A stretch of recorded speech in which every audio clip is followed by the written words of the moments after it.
Hello everybody, happy Valentine's Day. In today's video, I'm going to talk about a paper that is hot off the presses, a peer-reviewed scientific paper that just came out today titled Future Sea Level Projections with a Coupled Atmosphere Ocean Ice Sheet Model.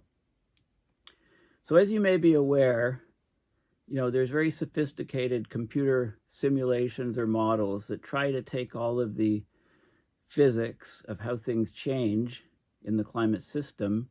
They take the starting points, the boundary conditions of where we are now, maybe peg the model to boundary conditions that happened at some point in the past, right? So they get some data points, and then they run the model further back in the past and into the future to see what they expect will happen.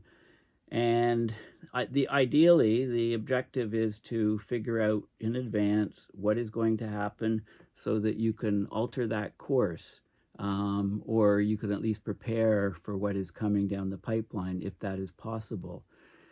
So, one of the big problems I have with all of these computer models for things like sea level is that they're always too conservative. They're not projecting what is actually happening, but hopefully as the connections between different components of the climate system are modeled more accurately, then the models themselves can be more and more meaningful. But they're going to be done irregardless. And it's just how we interpret them and how we use them that is very important. So let me get right into it without further ado. So this is the paper that just came out, published online 14th of February 2023. So again, happy Valentine's Day. I came across it on Twitter. This was my last post. I was talking about the global reach of atmospheric rivers, how they're actually extending into the Arctic and Antarctic, these atmospheric rivers, and they can cut into the ice. And I've also tried to show that when there's a large polar vortex, there's a large amount of air moving from the Arctic southward. And what I've been finding is that that cold air that leaves the Arctic is displaced or replaced by warmer, humid air from south. And that causes sort of these mini heat waves in the Arctic, if you like, and it cuts away at the sea ice. So you can actually follow the sea ice, curves of fluctuations and relate it to these type of polar vortex outbreaks. And that's kind of interesting. Nobody's talked about that. There's no papers on that as far as I know. It's just an observation of mine. But now I came across this tweet just a few hours ago about a study in Nature Communications that shows an irreversible loss of the West Antarctic and Greenland ice sheets and a corresponding rapid acceleration of sea level rise that may be imminent if global temperature change cannot be stabilized between below 1.8 degrees Celsius. And of course, I've talked about the expected powerful El Nino that should probably start gearing up about mid-2023, and how if it is a super El Nino, a very powerful El Nino, it can drive global average temperature above, say, 1.5 degrees Celsius. And remember that these temperatures are relative to a baseline now. The baseline by default, when you see these numbers, is the 1880 to 1910 climatological average temperature. And of course, that's warmer than 1750 by 0.2 to 0.3 degrees. So don't remember that there's baseline shifts. The original baseline was 1750, and now it seems to be the 1880 to 1910 time frame. Okay, so let's have a look at this new paper that just came out. So first of all, this is a sort of news article by phys.org on this paper. This just came out today, of course. So the acceleration of global sea level rise is imminent past 1.8 C planetary warming, says the study. And they show this, historical sea level rise in meters, the projections with strong emission cuts, medium emission cuts, weak emission cuts, and we're following this weak emission cut trajectory. So they're showing, but they're still only showing a sea level rise of about 0.5 meter by 2100. So, I think things are happening much, much faster, as you know. I've done videos with the question, can global sea level rise 7 meters by 2070? I did it many years ago and did a video, and then revisited it a few years ago, did another video. And, I'm still looking at those sort of numbers as my expectation. So I would take the dates here and, subtract, 40 years, 30 years, 50, things are happening much faster than I think any of these models are showing. They show what you can sort of expect with strong emission cuts to Antarctica. This is the Antarctic Peninsula, medium emission cuts and weak emission cuts, but they have 2150, and people don't really care about 2150. Their eyes kind of glaze over. Oh, that's a long way off. There's no way that model can be accurate, etc. But anyway, this is what the article published uses. So basically it shows that coastal population, it shows that there'll be an irreversible loss of West Antarctic and Greenland ice sheets, and therefore a great acceleration of sea level rise if global temperature change cannot be stabilized below 1.8 Celsius relative to pre-industrial levels.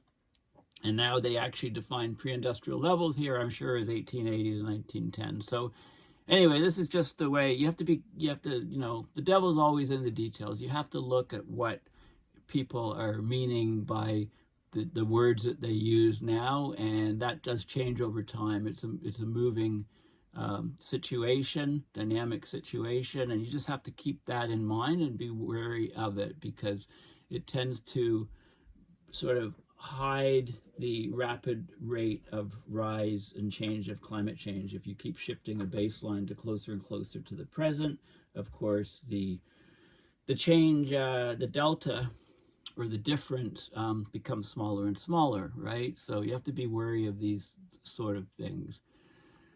But the sixth assessment of the IPCC, Intergovernmental Panel on Climate Change report, the model projections from the climate model projections, they don't agree on how quickly the major ice sheets, namely Greenland and Antarctica, will respond to global warming. Melting ice sheets are potentially the largest contributor to sea level change, and historically the hardest to predict because the physics governing their behavior is notoriously complex.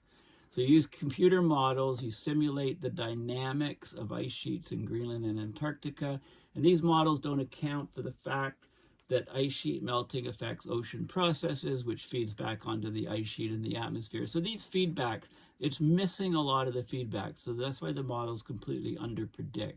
So here they use a new computer model which captures the coupling for the first time between ice sheets, icebergs, ocean, and atmosphere. Okay, and what they find is an ice sheet sea level runaway effect can only be prevented if the world reaches net carbon zero emissions before 2060. Where have you heard of these things before? So I take all this stuff with a grain of salt. So this model showed that if we miss this emission goal, the ice sheets will disintegrate and melt at an accelerated pace. If we don't take action, retreating ice sheets could continue to increase sea level by at least 1 meter within the next 130 years. Well, again, look at the time scales. I mean, I think, we're having multi-meters, say even within 50 years. But I just want to report what the paper says. Okay, and this would be on top of other contributions such as the thermal expansion of ocean water. Okay, so they're not, they're kind of, it's a bit misleading here. They're saying, okay, the ice sheets will add 1 meter, but how much will come from thermal expansion of ocean water, melting glaciers on mountains, etc. They should include those numbers. Like, it's a bit misleading the way they state this. Um, okay, so they use, basically the study highlights the need to develop more complex Earth system models which capture the different climate components as well as their interactions. In other words, their feedbacks. And we need new observational programs to have the boundary conditions, the physical processes pegged down to put into the model as a baseline. Okay. Even small-scale processes can play a crucial role in the large-scale response of the ice sheet. So they say that, we need the fastest supercomputers using the best models. But anyway, that's nothing's new there. Let's have a look at the paper. So this is open source, this paper. It's in Nature Communications.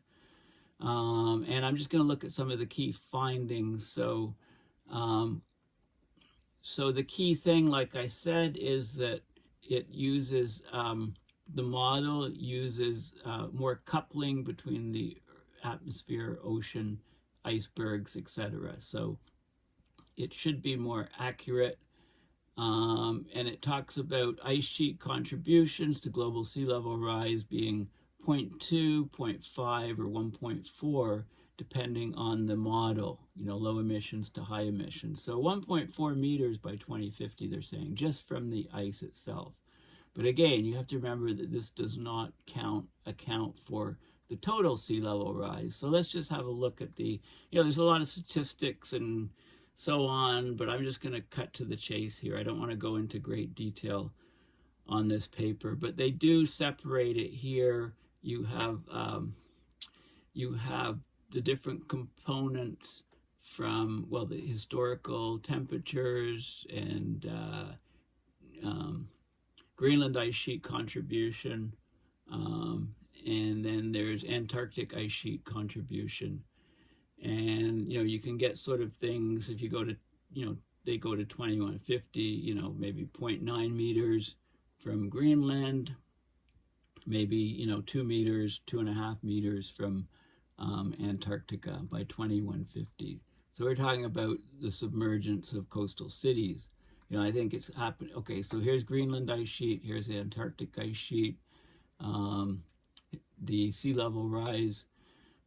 So by 2100, you could extrapolate up, and you get maybe 0.25 meters from Greenland, maybe that's 2100, maybe 2 meters from Antarctica. So maybe 2.5 meters, and this is just from those ice sheets alone, and then add the thermal expansion of water. It adds up to quite a bit. So the numbers, each time these studies are done, the numbers seem to go up more and more, and they show where the melting might occur. It's around the fringes of Greenland, and the ice sheets, the main ice sheets around Antarctica are basically hammered. There's lots of calving of the on-land ice sheets in these regions, causing global sea level rise.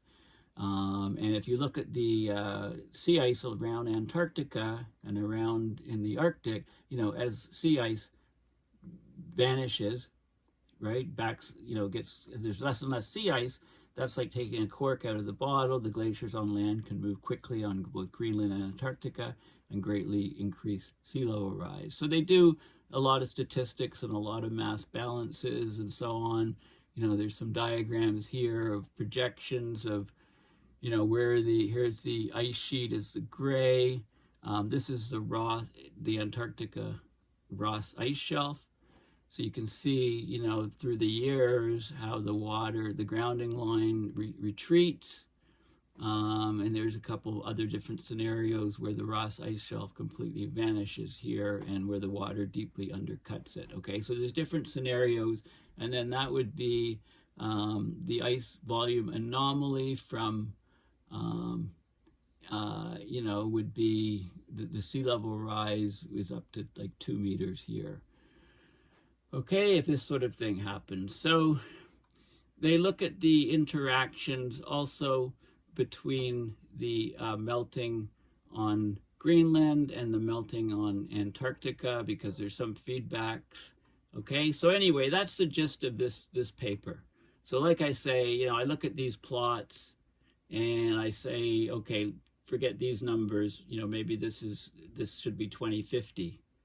Maybe this should be 2100 here. You can so be a bit wary of the absolute years on this when stuff is going to happen. Hopefully they're getting the trends happening, even though the timescales I think are quite far off.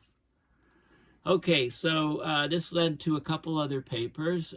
This came out just recently, a few weeks ago. Climate tipping, West Antarctica ice sheet collapse may stabilize the North Atlantic currents. Okay, so what we're seeing right now is that the Amoc, the Atlantic meridional overturning circulation ocean currents are becoming destabilized, and that's thought to be due to a number of different processes, like the greatly warming Arctic, the Arctic amplification, a lot of fresh water being put into the, moving from the Arctic as the ice melts into the North Atlantic, slowing down the Amoc perhaps. So this is the idea that, if West Antarctic ice sheet starts collapsing before Greenland, then that could actually help to be a stabilizing influence on the Amoc, whereas Greenland melting and hosing fresh water destabilizes. So it's saying that there is some hope that an early collapse of the West Antarctic ice sheet can prevent the tipping of the Amoc ocean current system, and that would reduce the rate of the abrupt melting from the Greenland ice sheet. Okay, so that's a hope. So we're talking generally about cascading tipping points, one thing leading to another, and this is proposing the idea, or hypothesizing the idea, that the tipping of one element can catalyze the tipping of others, but there's an alternate option. The collapse of one component might in fact make another system tipping less likely. So they're putting out the hypothesis that a collapse of the West Antarctic ice sheet first could actually be a stabilizing influence to the Amoc. Okay, so they published a paper, and I'll go over that paper. Right, so basically, the North Atlantic ocean current system, known as the Amoc, the Atlantic meridional overturning circulation, can potentially tip in the event of a sudden melting collapse of the Greenland ice sheet. This is because the existence of the Amoc depends on the formation of dense salt water in the surface areas around Greenland and Iceland, right? Because as the sea ice melts, it puts fresh water, it makes the water more buoyant in those regions around Greenland and Iceland, so that can inhibit the water chimneys, if you like, where the water sinks to the deep ocean. Because when ice is forming, there's less salt in the sea ice. So the water around the sea ice is saltier, and because it's cold, it sinks to the bottom, and it sort of triggers the thermohaline circulation. So the idea is if you put a lot of fresh water around Greenland and Iceland from melt, then it can inhibit the Amoc. Large and sudden amounts of fresh melt water from the Greenland ice sheet dilute the seawater. Eventually a tipping point can be reached and the Amoc slows down or might even stop. Actually, probably it would rewire to lower latitudes. It wouldn't come up as far north. And of course, the Amoc distributes heat to the northern hemisphere. Without the Amoc, the climate in the North Atlantic region will abruptly cool, and in a cascading fashion, it could trigger the collapse of other crucial climate components.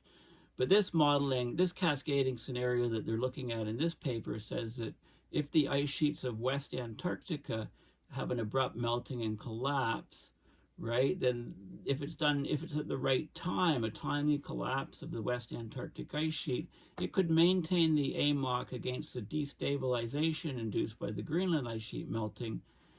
So rather than being a set of dominoes tipping over each other, the fall of one can hinder the fall of the other. So this is very interesting, right? This could be, this needs to be looked at in more detail. And we'll probably find out soon what the jury is on this. So this is a paper that just came out. It was published a few weeks ago. Amoc stabilization under the interaction with tipping polar ice sheets. Okay, so let's go to some of the diagrams here. Okay, so this is all open source. So basically, this is the sort of idea of the model, the coupled model that they have. We have the West Antarctic ice sheet. It's represented by a single marine ice sheet in the Antarctica region. So you've got the ice here. You've got the glacier ice. You've got the ice shelves. You've got it grounded on bedrock with the retrograde slope. And as the ice melts back, it can collapse. The whole thing can collapse. So that's the idea of marine ice sheet instability in West Antarctic. You have the Amoc depicted by 3 boxes for the southern ocean under 30 degrees south, tropical 30 to 60, 30 south to 30 north, and northern above 30 degrees. There's a temperature and salinity associated with each of these regions, and there's precipitation fluxes into each of the boxes, and there's also input of water from Antarctic melt and input of water from Greenland melt. And here's Greenland. The ice is on the bedrock, and there's a feedback from the height. So as more and more ice melts back, the temperature at the top gets warmer and warmer. It's lower elevation, and therefore the melt rate increases. So they couple all of these things. And what they determined is that as Greenland is melting back quickly, it destabilizes the Amoc. But it is possible that West Antarctic ice sheet, if it collapses first, it can stabilize the Amoc and therefore slow down the collapse from Greenland. So that's an interesting idea. So they modeled it, and they looked at they had a look at these ideas.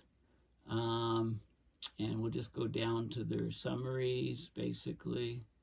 So lots of number crunching and analysis.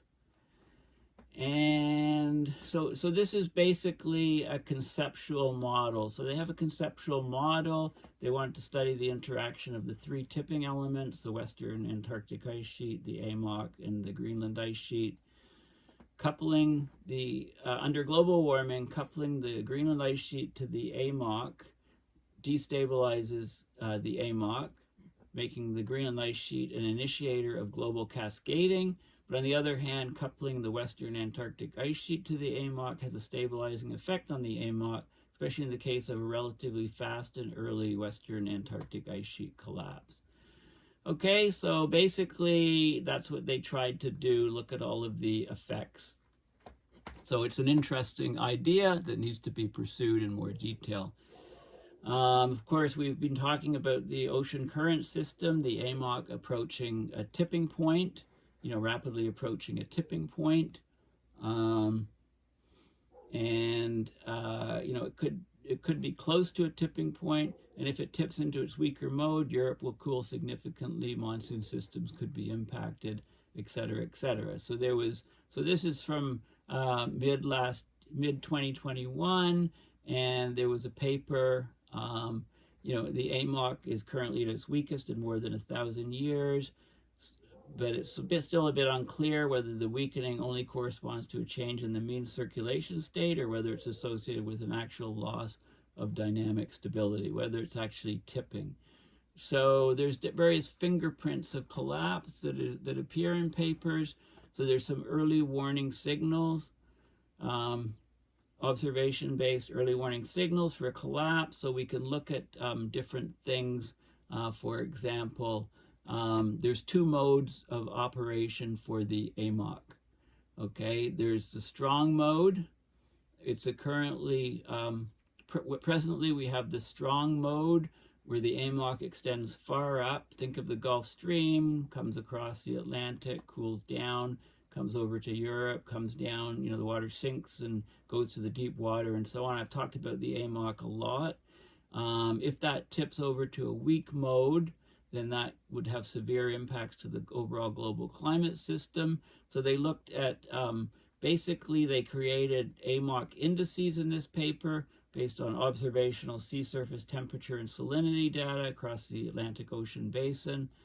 And, following these indices hopefully gives us some advance warning as if the thing starts to collapse. So, and here's another study. It pinpoints the key causes of ocean circulation change. That was also published in a paper. Here, distinct sources of interannual, subtropical, and subpolar variability. So there's a lot of variability in the Amoc. And is that variability due to an actual change in the overall dynamics and approaching a tipping point to move from a strong mode to a weak mode? Or is it just historical variability? So this paper looked at the causes of the historical variability on different time scales. Of course, there's many different factors, but anyway, what they did is they set up, there's a couple observational arrays in the ocean, and they looked at the surface wind stress, temperature, and salinity effects. So what they found that the interannular, so variation from year to year, and actually also intraannular, within a year, the Amoc variability at 26 degrees north, where they have a lot of the measurements of the ocean parameters, that's dominated by a linear response to local wind stress. So if the winds above the ocean are changing, then the Amoc is quite variable at 26 degrees north. But then they looked at subpolar at higher latitudes in the North Atlantic, and they found that wind stress, surface buoyancy, and surface buoyancy are also very, very important. So it's not solely a wind stress thing at higher latitudes. It's the salinity of the water. The buoyancy at the surface is also very important. So they looked at the variability to temperature, salinity, and wind anomalies at the ocean surface at the higher latitudes. So basically, this is a work in progress still. I mean, the Amoc is definitely seems to have been a lot weaker. Is it approaching a tipping point? We may find out soon. And, but this new paper is trying to use the latest, most sophisticated computer models to assess what will happen. And once again, I would treat any numbers on sea level rise with a lot of skepticism.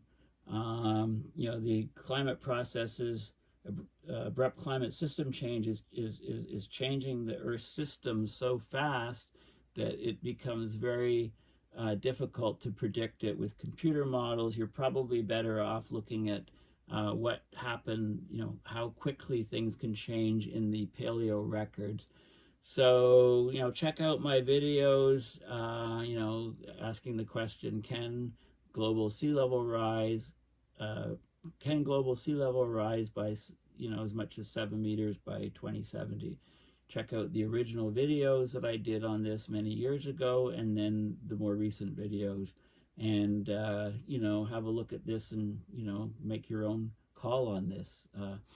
So once again, thank you for listening. Thank you for following my website, and please consider donating at PayPal to support my research and videos. So things like atmospheric rivers, there's all of these different effects that are happening where the ice is being really cut to pieces by, for example, the very, very hot atmospheric temperatures and high moisture in these atmospheric rivers that are actually impinging on Greenland and also on Antarctica, as I showed in the previous video. So, please, add lots of comments to my videos, and, suggest topics that you'd like me to cover. So thanks again for listening, and we'll chat soon. Bye for now.